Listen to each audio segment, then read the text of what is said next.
बोले सच्चिदानंद भगवान की जय। बोलो बालकृष्ण लाल की जय।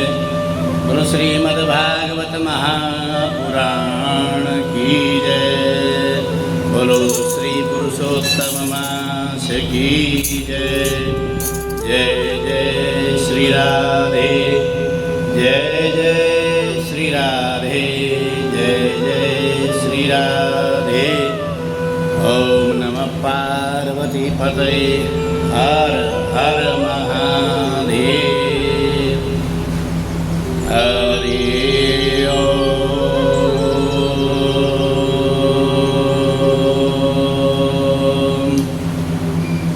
लंबोदरं परमसुन्दरमेकदन्तं पीताम्बरं त्रिनयनं परमं पवित्रम् उद्यन्दिवाकरनिभोज्ज्वलकान्तिकान्तं विघ्नेश्वरं सकलविघ्नहरं नमामि। देवी प्रपन्नार्तिहरे प्रसीद प्रसीद मातर् जगतोऽखिलस्य प्रसीद विश्वेश्वरि पाहि विश्वं त्वमेश्वरी देवी चराचरस्य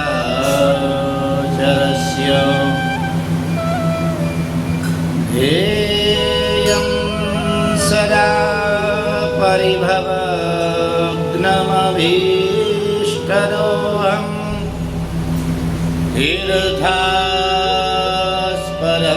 शिवविरञ्चिनुतां शरण्यं प्रत्यार्तिहं प्रणतपालभवाब्धिपूतं वन्दे महापुरुषते चरणारविन्दम् त्यक्त्वा सुदुस्तरसुरेप्सितराज्यलक्ष्मी धर्मिष्ठार्यवचसा यदगाधरण्यम्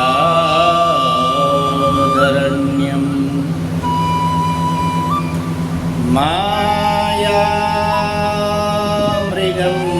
दयितयेत्सितमन्वदावात् वन्दे महापुरुषते चरणारविन्दम्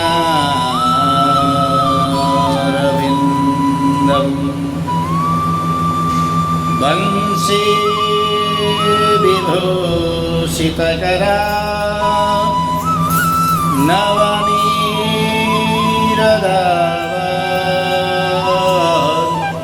पीताम्बरादरुणबिम्बफलाधरुष्टात्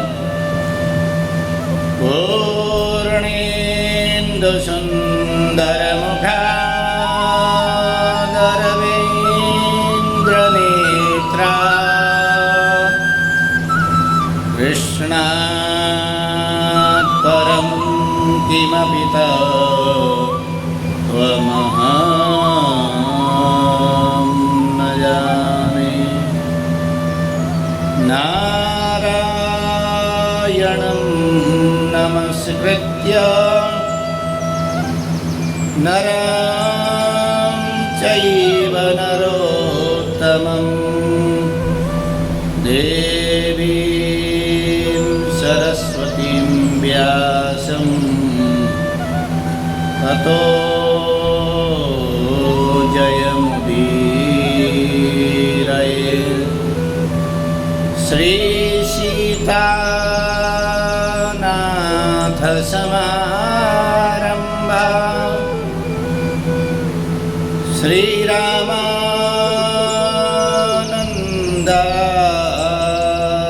मध्यमा अस्मदाचार्य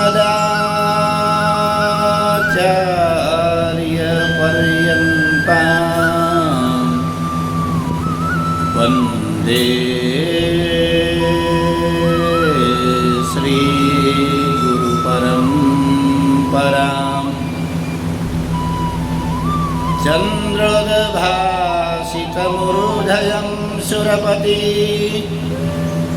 पीयूषपात्रं महत् हस्ताब्जैर्नदनं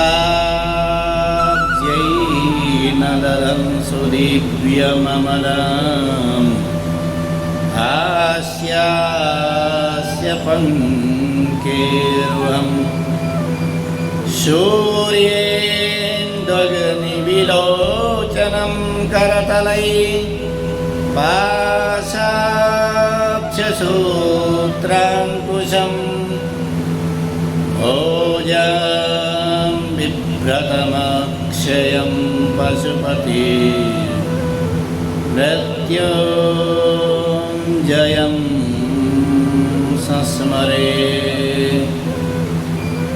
करचरणकृतं वा कायजं कर्मजं वा श्रवणनयनजं वा मानसं वा पराधं पीतम् अपीतं वा सर्वमेतत्क्षमस्व।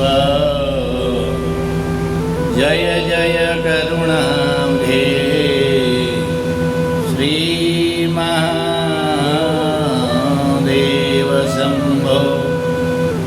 जय जय करुणाब्धे श्रीमहादेव शम्भो। जय जय करुणाब्धे श्रीमहादेव शम्भो। भक्ति भगवन्त गुरु चतुरनाम बपुए तिनके पद वंदन किए ना सही विघ्नाने ना सही विघ्नाने। बोलो भक्तवत्सल भगवान की जय। ओम नमः पार्वती पतये हर हर महादेव। भगवान के नाम संकीर्तन के साथ आज हम 27वें दिवस में प्रवेश करेंगे। श्रीमन्नारायण नारायण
भगवान् इन्द्रो मेघातस्यात्ममूर्तयो देवी वदुसन्ति भूतानां प्रीणनं जीवनं पय प्रीणनं जीवनं पय। परम मंगलमय परात्पर परम अखिलेश्वर अकारण करुणा वरुणालय तड़ित पीताम्बरधारी भक्तवांछा कल्पतरु भगवान श्री कृष्ण के साक्षात मूर्तिमंत विग्रह श्रीमद् भागवत महापुराण अधिक मास के आज हम 26वें दिन में प्रवेश कर रहे हैं। भगवान की महती कृपा है। सभी आए हुए भक्तों का हार्दिक अभिनंदन। भगवान के विग्रहों में प्रणाम करते हुए कथा को आगे बढ़ाते हुए कल के कथा में हमने श्रवण किया कि भगवान के अनेक लीलाओं का स्मरण किया और काली नाग का मर्दन भगवान ने किया और इसके साथ ही गोवर्धन भगवान ने गोवर्धन की पूजा करके और गिरि को धारण किया और गोवर्धन जो पूजन है उस गोवर्धन पूजन का विशेष महत्व है। गोवर्धन का दो अर्थ होता है। गो हमारी जो इंद्रियां हैं, इंद्रियों का सही मायने में संवर्धन होना चाहिए। हमारी जो 5 ज्ञानेंद्रियां 5 कर्मेंद्रियां मन सहित है वह सन्मार्ग में लगे, यही गोवर्धन है। तो दीपावली के दिन दीपावली के दिन इंद्र की पूजा होती है। इंद्र की पूजा के लिए तैयारी जब नंद बाबा कर रहे हैं तो भगवान आकर के पूछते हैं कि बाबा ये क्या किस चीज़ की तैयारी कर रहे हैं। वो कह रहे हैं कि हमारे को जो जल की वृष्टि कराता है इंद्र भगवान की हम लोग दीपावली के दिन पूजन करते हैं। वो कहने लगे कि दीपावली के दिन पूजन करते हैं, यदि हम उसकी पूजा नहीं करेंगे तब क्या होगा। कह रहे कि वो जल वृष्टि नहीं करेगा और हमारे अन्न नहीं होगा। तो यदि हम केवल हमारे यहीं जल की वृष्टि नहीं होगी और प्रत्यक्ष जो देवता हैं प्रत्यक्ष देवताओं की पूजन करने की विधि है। हमारे जो प्रत्यक्ष देवता हैं हमारे शास्त्र हमारे जो ग्रंथ हैं वो क्या कहते हैं। कहते हैं कि मातृदेवो भव पितृदेवो भव, यह पहले प्रत्यक्ष देवता है। कह रहे कि इसके अतिरिक्त यदि हम प्रकृति में देखते हैं वो गाय और ब्राह्मण और अग्नि और पर्वत, ये प्रत्यक्ष भगवान सूर्य ये भी प्रत्यक्ष देवता माने। इसीलिए जब भी हम लोग पूजन करते हैं तो अपने बड़ों को स्मरण करते हुए प्रत्यक्ष देवता में माता पिता का स्मरण करते हैं, भगवान सूर्य को अर्घ्य देते हैं और पृथ्वी माता का भी पूजन करते हैं। इस तरह से प्रत्यक्ष देवताओं का पूजन करने की विधि है। तो ये जो इंद्र देवता है ये प्रत्यक्ष नहीं है। और दूसरी बात क्या है, हम लोग भगवान के समझा रहे हैं कि कर्मणा जायते जंतुर कर्मणैव विलीयते सुखम दुखम च क्षेमं च कर्मणैव प्रपद्यते। हम लोग जब कर्म करते हैं तो कर्म का जो फल है वो हमें प्राप्त होता है। और प्रत्यक्ष देवताओं में गो विप्रा नर पर्वतान, गौ विप्र ब्राह्मण और अनल बोलते अग्नि और पर्वत, ये प्रत्यक्ष देवता है। क्यों ना हम प्रत्यक्ष देवता जो इंद्र आपने कभी देखा नहीं, जिनकी आप वर्षों से पूजा कर रहे हैं, इंद्र आपने कभी देखा नहीं है। और इंद्र जल बरसाते हैं ठीक है, लेकिन जो जल है वो तो जल सर्वत्र वर्षा होती है। जो पूजा नहीं करते क्या उनको वर्षा नहीं करते, सभी जगह वर्षा होती है। वो उनका काम है, भगवान ने उनको काम दिया हुआ है, उनका काम है। तब भगवान के कहने पर जो ब्रजवासी है सभी लोग गोवर्धन की, क्योंकि पर्वत के साक्षात स्वरूप में गोवर्धन पर्वत हैं, तो उनकी पर्वत की पूजन करने जाते हैं। और गोवर्धन की पूजा जब होती है तो इंद्र नाराज हो जाता है। इंद्र सोचता है कि दीपावली दिन पूजन होता था, मेरा पूजन का क्यों नहीं मिला, मुझे प्राप्त क्यों नहीं हुआ। तो अपने दूतों को भेज करके देखता है कि क्या हो रहा है, वहाँ पूजन क्यों नहीं हुआ। वो कह रहे हैं आपकी पूजा बंद करा दी है, भगवान कृष्ण ने पूजा बंद करा दी है। तो इंद्र एकदम कुपित होकर के कहता है, वाचालं बालिशंस्तभ्यं मद्यं पंडितमानिनं कृष्णं मर्त्यमुपाश्रित्य गोपां मे चक्रोरप्रियम्। कह रहे इस वाचालम, वाचाल कहते हैं कि जो ज़्यादा बकबक करता है उसको संस्कृत में वाचाल कहते हैं। हम भी वैसे शब्द में कहते हैं बड़ा वाचाल है, बहुत ज़्यादा बोलता है। कह रहे बालिशम, बालिशम का मतलब है अज्ञानी। इंद्र भगवान को कह रहा है कि ये जो ज़्यादा बोलने वाला और अज्ञानी जो कृष्ण है अपने आप को पंडित मानता है। पंडितमानिनम कृष्ण मध्यमुपाश्रित्य गोपामी चक्रुरप्रियम, मेरी पूजा उसने बंद कराई है और अपने मेघों को आदेश देता है और घुमड़ घुमड़ करके काले काले बादल ब्रजभूमि के ऊपर, वृंदावन के ऊपर पूरे ब्रज मंडल में बादल इकट्ठे होते हैं और घनघोर वर्षा होती है। और जो ब्रजवासी हैं सभी जाकर के भगवान के शरण में जाते हैं और कहते हैं त्रातुमर्हति देवान्न कुपिता भक्तवत्सल, हे वत्सवत्सल आप हमारे को, आपने कहा था कि इसकी पूजा नहीं करनी है, इंद्र देवता की पूजा नहीं करनी है, वो कुपित हो गया है और हमें हमारी रक्षा करो। त्राही त्राही करके भगवान के शरण में जाते। भगवान कहते हैं कि चिंता मत करो, जिस देवता की हमने पूजन किया था उसी देवता के पास हम लोग भी चलते हैं। देवता की पूजन हमने किया था, गोवर्धन की पूजन किया था, तो गोवर्धन के पास ही जा करके उनके उसी के शरण में जाते हैं। तो प्रणाम करते हैं, तो कहते हैं कि मुझे गोवर्धन जी से मेरी बात हो गई है और वो कह रहे हैं कि मुझे उठा लो, मेरे को धारण कर लो। वो कहने लगे इतना बड़ा जो गोवर्धन पर्वत है हम कैसे उठा सकते हैं। वो कह रहे हैं कि जब देवता ने कही है तो जरूर उठ जाएगा, प्रयास करते हैं। तो सभी लोग प्रयास करके करते हैं तो भगवान एकेन हस्तेन दधारम, कह रहे एक हाथ से ही भगवान ने गोवर्धन पर्वत को उठा दिया। कैसे कह रहे हैं, लीलया, लीला मात्र से, दधारम लीलया कृष्ण छत्राक मिव बालक। छत्राक बोलते हैं एक जैसे मशरूम होता है ना, मशरूम की तरह एक पौधा होता है जिसको छत्राक बोलते हैं, जिसको हिंदी में कुकुरमुत्ता भी कहते हैं।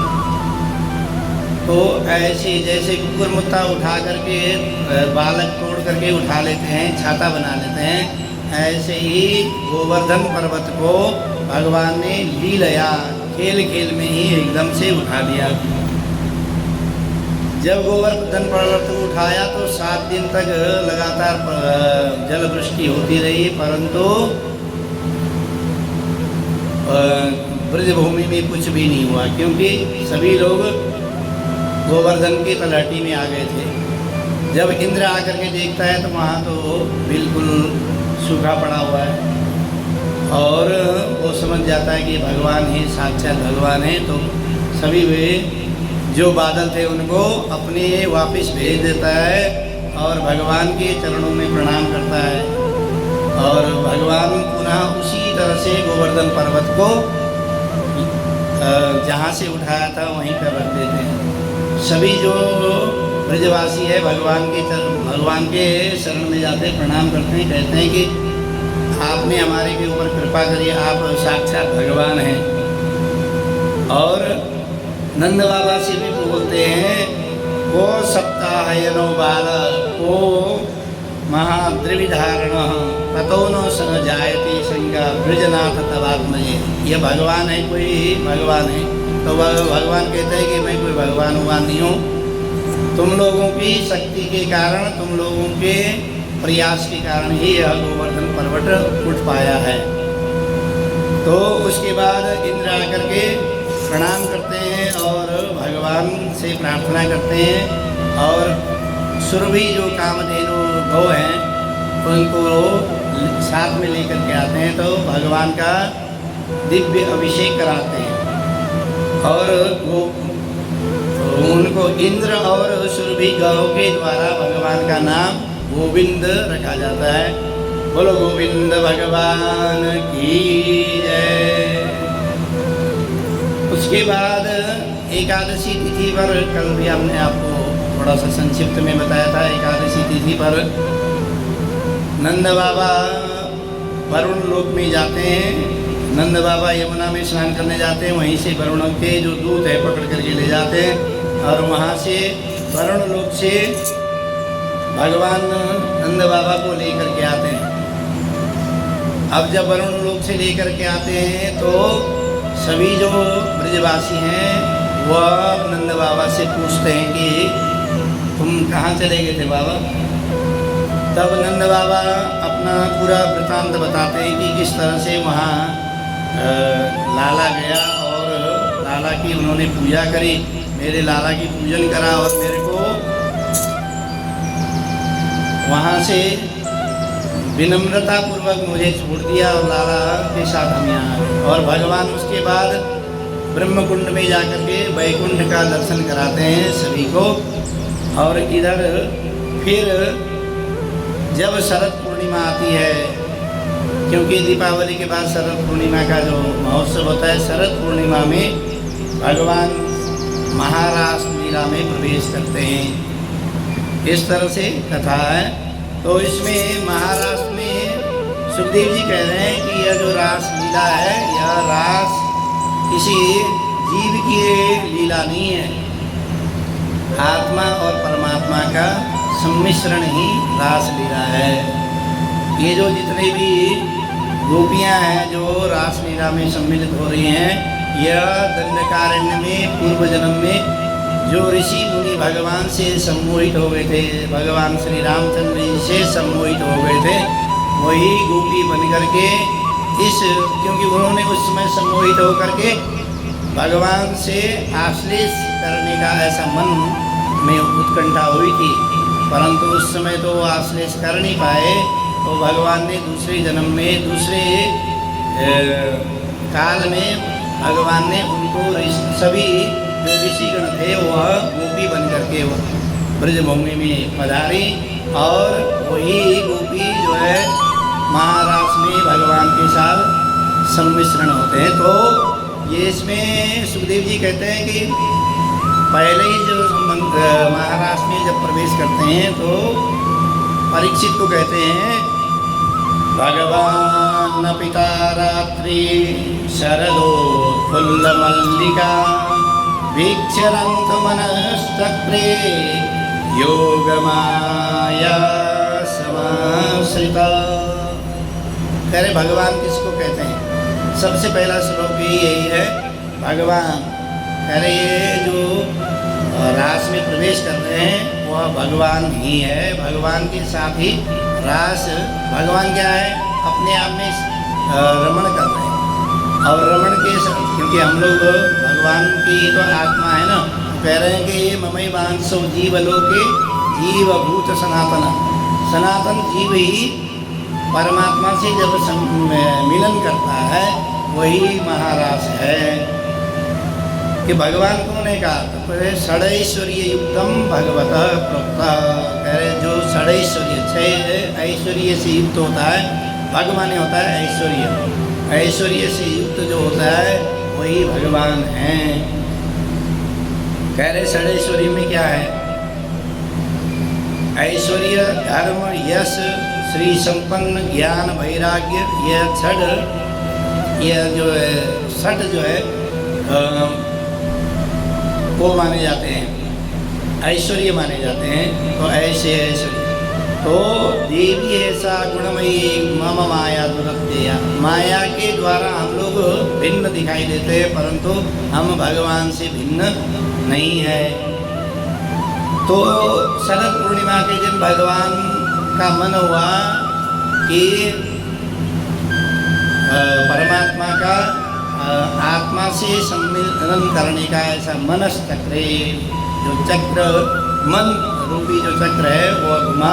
तो भगवान ने बंसी बजाई, तो बंसी की तान सुन करके सभी जो गोपियाँ हैं वह अपने अपने कार्य में जो निवृत्त थी, जो जिस स्थिति में थे उस स्थिति में भगवान के पास पहुँच गई। इस तरह से महारास भगवान ने महारास रचाया। तो महारास का जो वर्णन है वो आत्मा और परमात्मा का ही सम्मिश्रण है। इधर तो भगवान रासलीला के साथ साथ चैन की बंसी बजा रहे हैं, और उधर कंस का क्या हुआ यह सुखदेव मुनि कह रहे हैं। कह रहे वहाँ कंस ने लगातार जो असुरों को भेजा था, परंतु जितने भी असुर गोकुल वृंदावन में गोकुल में जाते थे, सभी जो ब्रज में गए वो वापिस कोई भी नहीं आया। तो इधर कंस ने एक अरिष्टासुर नाम का जो दैत्य था वो कहने लगा कि एक बार मुझे मौका दो, मैं जाकर के निश्चित ही राम और बलराम और कृष्ण को मैं समाप्त करके आऊँगा। तो कंस ने उसको भेजा कि ठीक है तुम जाओ। तो जैसे यमुना तट पर भगवान और बलराम जी खेल रहे थे, उस समय वहाँ आकर के अरिष्टासुर नाम का जो दैत्य है वो भगवान को मारने के लिए दौड़ा, और भगवान ने सींग पकड़ करके उसको उखाड़ दिया, वहीं पर उसका उद्धार कर दिया। फिर इसी बीच में एक दिन नारद जी कंस के पास पहुँचते हैं, सोचते हैं कि भाई ये इस तरह से करेगा तो थोड़ा थोड़ा करके करेंगे तो भगवान को बहुत समय लग जाएगा सब ये राक्षसों का संहार करने के लिए। तो नारद जी कंस के पास पहुँचते हैं तो कंस से कहते हैं कि देखो तुम बड़े चिंतित नज़र आ रहे हो, क्या बात है, क्यों आपका मुंह लटका है। तो कंस कहता है कि गुरुदेव आप आए, आपका बहुत बहुत स्वागत है, परंतु मेरे चिंता का मुख्य एक ही कारण है कि मैं जितने भी राक्षसों को भेजता हूँ वहाँ कृष्ण और बलराम ये दो मैंने नाम सुने हैं, या मेरे द्वारा भेजे हुए सभी राक्षसों को समाप्त कर देते हैं। और हमने पहले शुरुआत में यही सोचा था कि जो अभी जन्मे हुए बच्चे हैं उनको मारा जाए, तो कुछ तो पूतना ने मारा, लेकिन बाकी जो है हमारे ही राक्षस मारे गए। तो मुझे इनके बारे में जानना चाहता हूँ कि ये कौन है। तो नारद जी कहते हैं कि ये जो दो जिनका नाम आप ले रहे हैं यह और कोई नहीं है, देवकी वसुदेव के 7वें और 8वें पुत्र ही हैं। वो कहने लगा कि ऐसा कैसे हो सकता है, ये तो मैंने उनकी जो संतान हुई थी उन संतानों को अपने हाथों से मारा था। वो कह रहे कि नहीं ऐसा नहीं है, तुम्हारे साथ छल हुआ है, तुम्हें पता ही नहीं चला। और जो वसुदेव है वह दोनों संतानों को वहाँ छोड़ के आए थे, एक तो योग माया के द्वारा छोड़ा था, दूसरा खुद ही वहाँ गोकुल में छोड़ करके आए थे।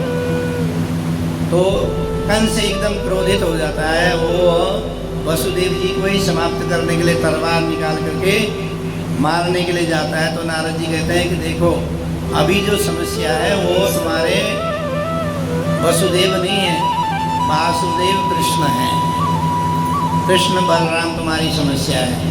तो जो अभी वर्तमान में जो शत्रु है, यदि तुम वसुदेव को मार भी दोगे तब भी तो तुम्हारे कुछ होने वाला नहीं है, क्योंकि कृष्ण बलराम तो वैसे ही रहेंगे। तो कहने लगे कि अब क्या किया जाए, मैंने तो सारे राक्षसों को भेज करके देख लिया, कुछ हुआ नहीं। तो कहने लगे ऐसा है, कुछ ऐसा व्यवस्था करो, उनको यहीं बुला लो। जब वो दोनों यहाँ आ जाएंगे तो सभी मिल करके उनको समाप्त कर देना। तब कंस को समझ में आ जाता है, वो कहता है गुरुदेव आपने बहुत बढ़िया उपाय बताया। तो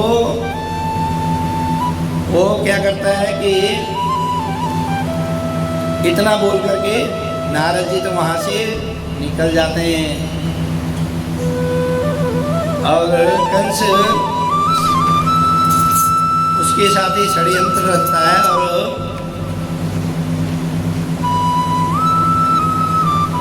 उनको वहाँ मथुरा में बुलाने के लिए प्रयास करता है और अक्रूर जी को भेजता है। अक्रूर जी के पास जाकर के प्रणाम करता है। तो अक्रूर जी को लगता है कि यह इतना बड़ा दुष्ट व्यक्ति आज मेरे पास आकर के प्रणाम क्यों कर रहा है। तो कहने लगा महाराज क्या बात है। तो कहने लगा कि मैंने यहाँ पर एक युद्धशाला, एक खेल का निर्माण किया है युद्ध के लिए। तो मैं चाहता हूँ कि मैंने कृष्ण बलराम का बहुत नाम सुना है, उनको यहाँ बुलाया जाए। ये जो युद्ध के लिए हमने जो खेल बनाया है युद्ध के लिए, वो उनको यहाँ बुलाया जाए। और इसके लिए आपको ही वहाँ जाना पड़ेगा,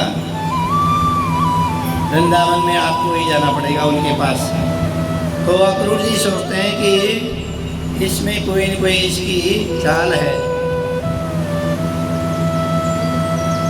वो कहते हैं कि देखो आपने मनोरथ तो आपने मन में भावना तो बहुत अच्छी रखी है ये युद्ध के लिए। कहते हैं मनोरथान करुत्योच्चै जनो देवतावनपि युज्यते हर्ष शोकाभ्याम तथा त्याज्ञं करोमि ते। हम मन में बहुत सारी बातें सोचते रहते हैं, परंतु वह मनोरथ हमारा पूर्ण होगा नहीं होगा यह भगवान के ऊपर ही निर्भर होता है। तो ऐसा कंस को अक्रूर जी कहते हैं। तो दूसरे दिन अक्रूर जी कंस का रथ लेकर के ब्रिज में जाते हैं।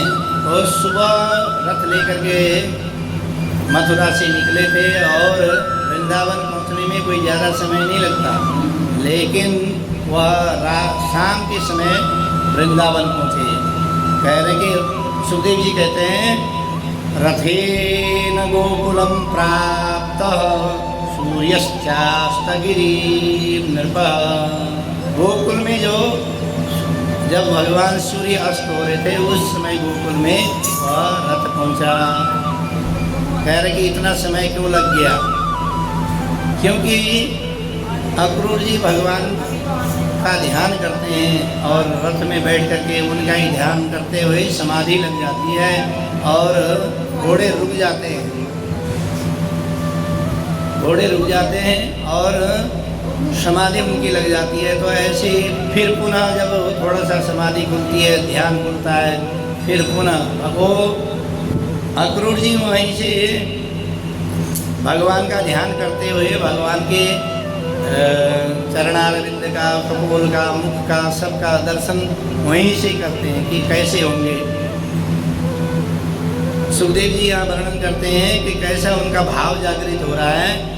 द्रक्ष्यामि नून सुकपोल नासिकां स्मितावलोकारुणकञ्जलोचनं मुखं मुकुन्दस्य गुडालकावृतं प्रदक्षिणं मे प्रचरन्ति वै मृगा। कह रहे कि मृग जो है मेरे दाहिने तरफ से भागते हुए जा रहे, तो ये शुभ लक्षण है। अनेकों तरफ से हम लोग भी शुभ लक्षण मानते हैं ना। यदि घर से निकल रहे थे, बिल्ली ने रास्ता काट दिया तो हम सोचते हैं अशुभ है। ऐसे ही शुभ लक्षण में है कि कोई कलश भर करके, कोई जल भर करके ला रहा है, कोई सौभाग्यवती स्त्री आपको दिखाएगी, यह शुभ लक्षण होता है। ऐसे ही जब उनका रथ वृंदावन के लिए निकल रहा है तो जो मृग है वो दाहिने तरफ से भागते हुए निकल रहे थे, वो कह रहे कि ये तो शुभ लक्षण ही है। और मैं जाकर के बाल गोपाल जो स्वरूप भगवान श्री कृष्ण है, उन कृष्ण का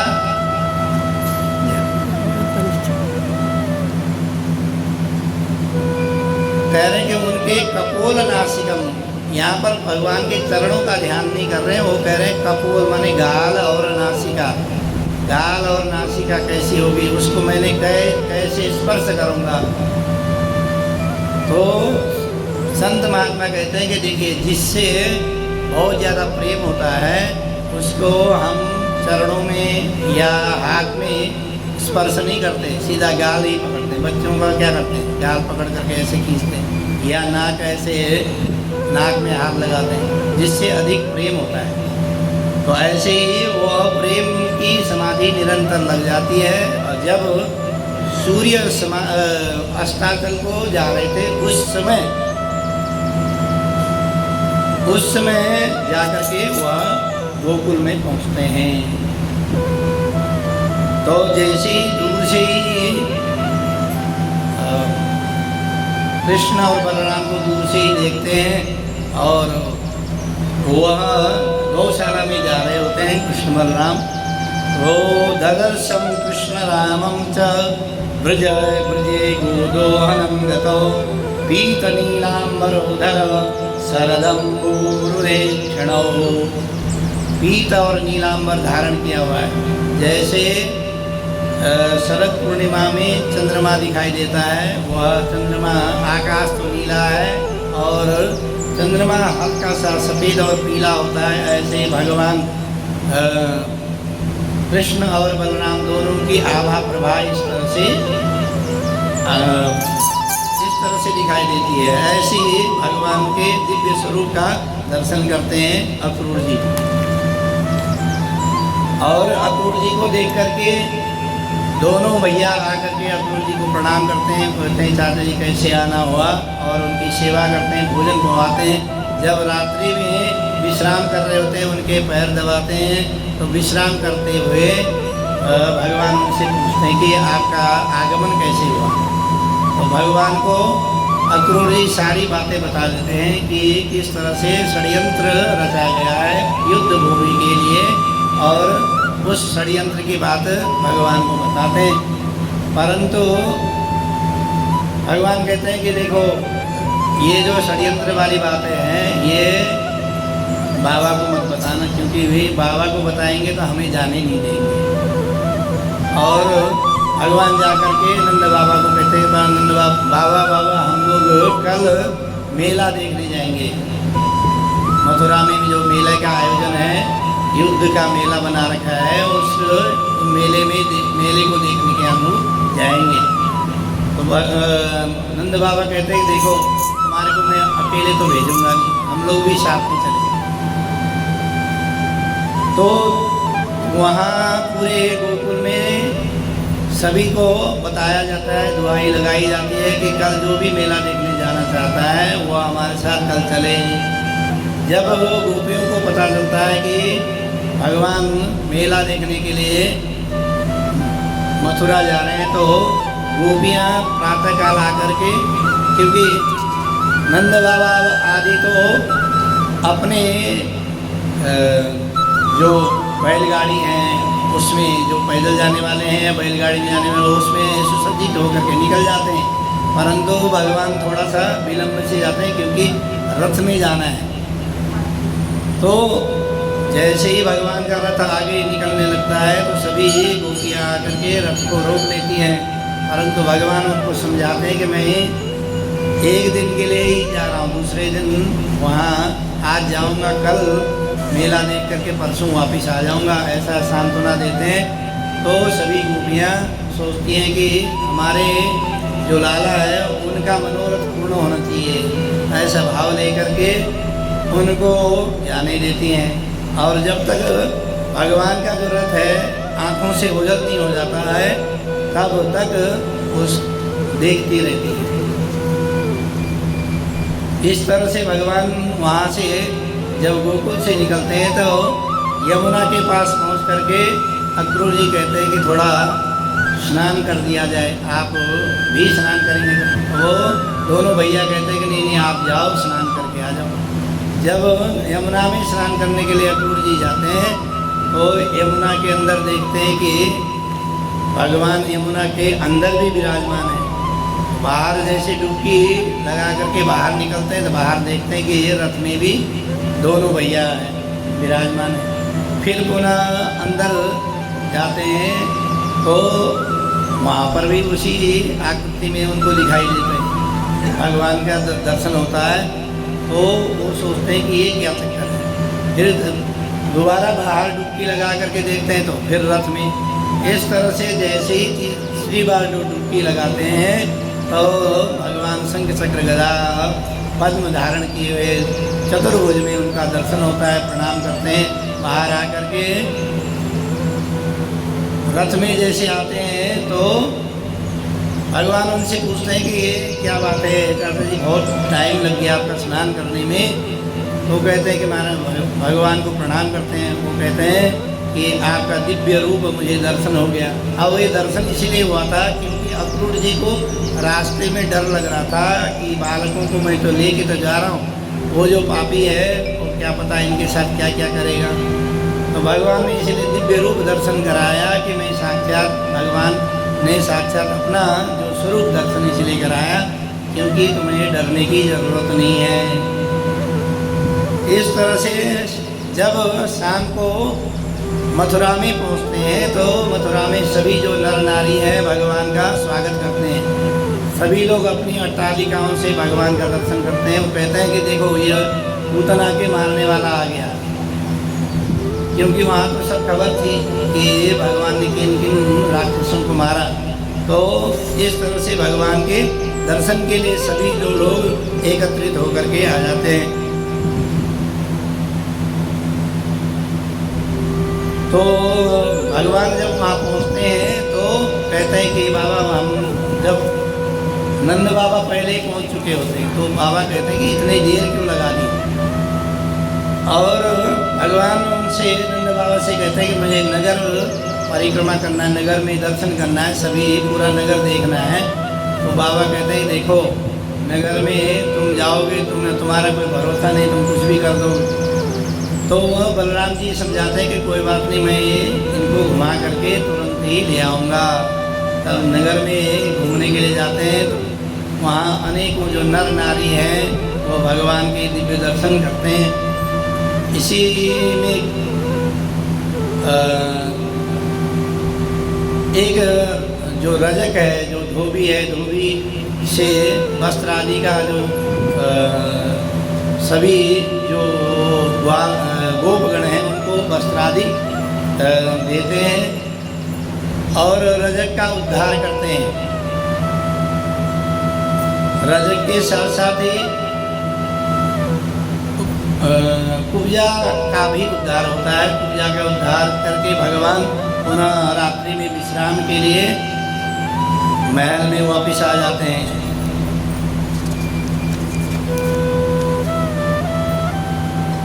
इस तरह से कथा का जो प्रसंग है वो आगे ये बढ़ता है। दूसरे दिन जब वहाँ रंगशाला में जो जहाँ खेल हो रहा था उस खेल में प्रवेश करते हैं तो उस समय जो कुबलया पीठ जो हाथी है वह प्रवेश द्वार में रहता है, उसका भी उद्धार करते हुए और भगवान वहाँ से अंदर प्रवेश करते हैं और अंदर अनेकों जो राक्षसों का संहार करते हुए कंस का भी संहार करते हैं। बोल कंस मर्दन भगवान की जय। इस तरह से कंस का उद्धार होता है और कंस की जो दो पटरानी हैं वह जब विधवा हो जाती हैं तो अपने पिता जरासंध के पास पहुंचती हैं। जरासंध के पास पहुंच करके वो कहते हैं कि हम विधवा हो गई हैं।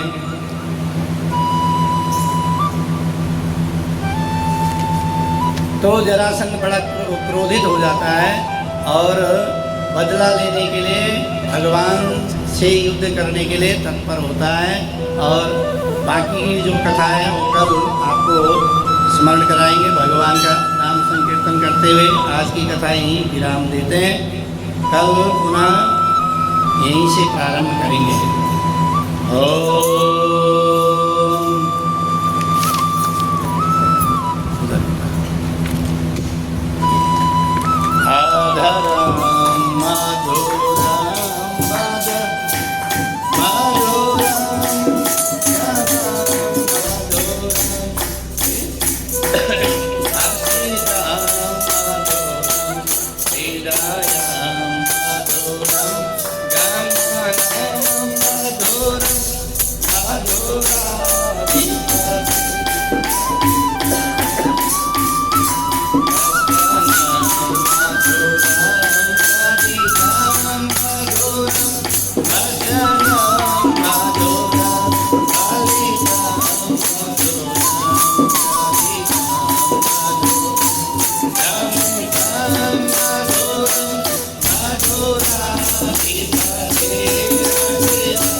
ततो आराधिक्यम्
हारार्तिकं समर्पयामि।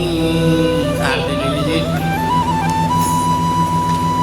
ततो द्यौः शान्तिरन्तरिक्षं शान्तिः पृथिवी शान्तिराप शान्तिरोगदयः शान्ति वनस्पतयः शान्तिर्विश्वे देवाः शान्ति ब्रह्म शान्ति सर्वगं शान्ति शान्तिरेव शान्तिः सामा शान्तिरेधि।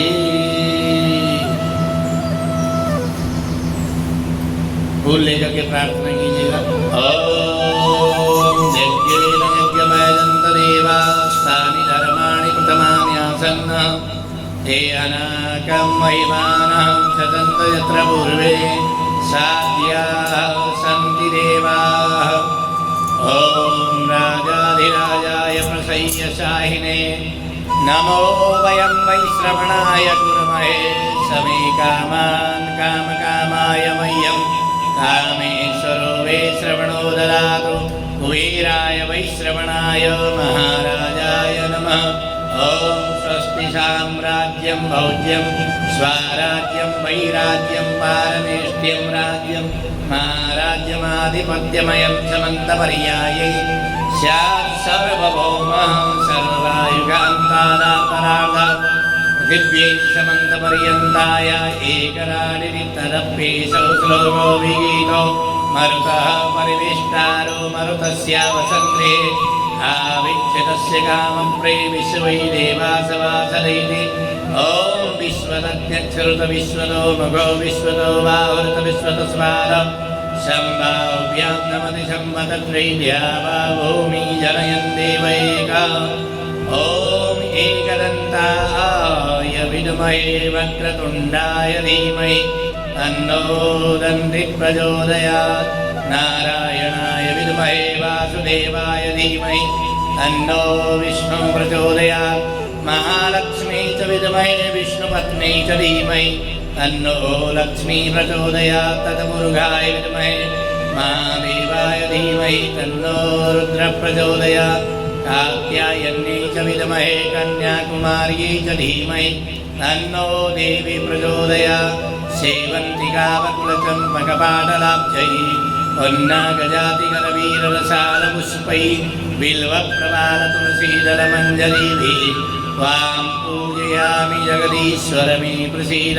नानासुगन्धपुष्पाणि यथा कालो भवानि च पुष्पाञ्जलिमया दत्तं गृहाण परमेश्वर। मन्त्रपुष्पाञ्जलिं समर्पयामि नमस्करोमि। बोलो सच्चिदानंद भगवान की जय। अब 4 परिक्रमा कीजिएगा। 4 परिक्रमा के बाद फिर प्रसाद आपको मिलेगा। हरे राम राम राम हरे हरे हरे कृष्ण कृष्ण कृष्ण हरे हरे हरे राम राम राम हरे हरे हरे कृष्ण कृष्ण कृष्ण हरे हरे हरे राम राम राम हरे हरे हरे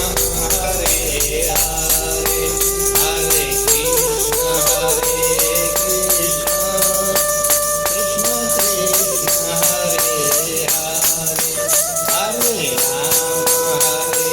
राम राम राम हरे हरे हरे कृष्ण कृष्ण कृष्ण हरे हरे हरे राम राम हरे हरे हरे